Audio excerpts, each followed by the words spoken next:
Hey everybody, thanks for watching. We are the Goetz Group. And this is our take of what's going on in the Denver real estate market. Inspection items and appraisals.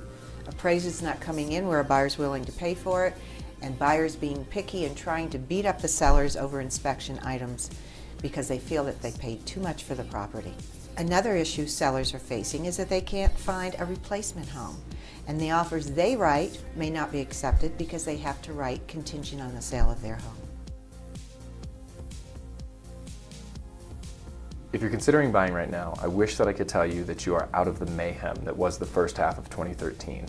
While it's not nearly as chaotic as it was back then, you still need to be decisive and you need to write an offer on something as soon as you see it. If you do like it and you take a day or two to decide if this is truly the one for you, odds are it's going to get other offers if it's that great. And if the property is priced well and looks good, it's gone.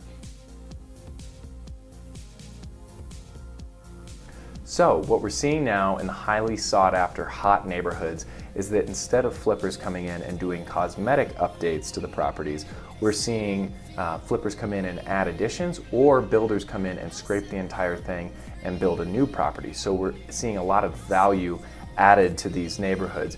As a result, the median for sale price is up about 40% from this time last year.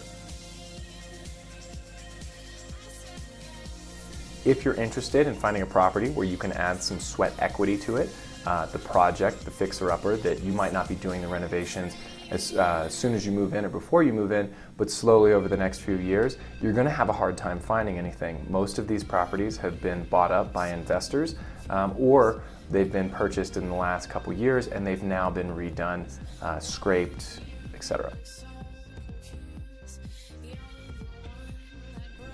Affordability for buyers right now is pretty good because interest rates are still good.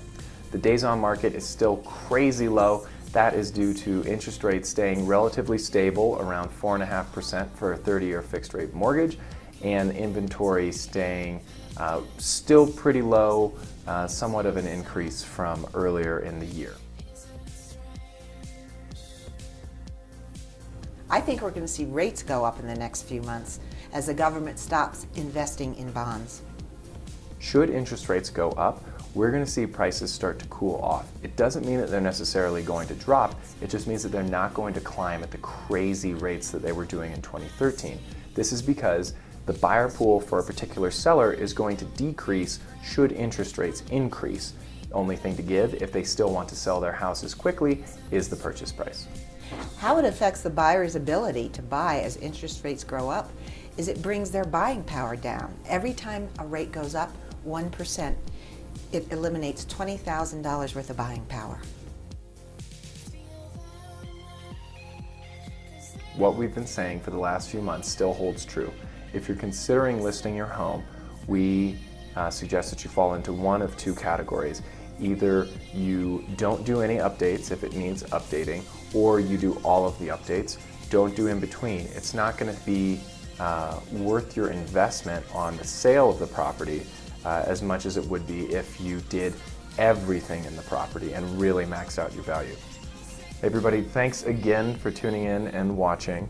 Have a great month and Happy New Year. We'll see you in 2014.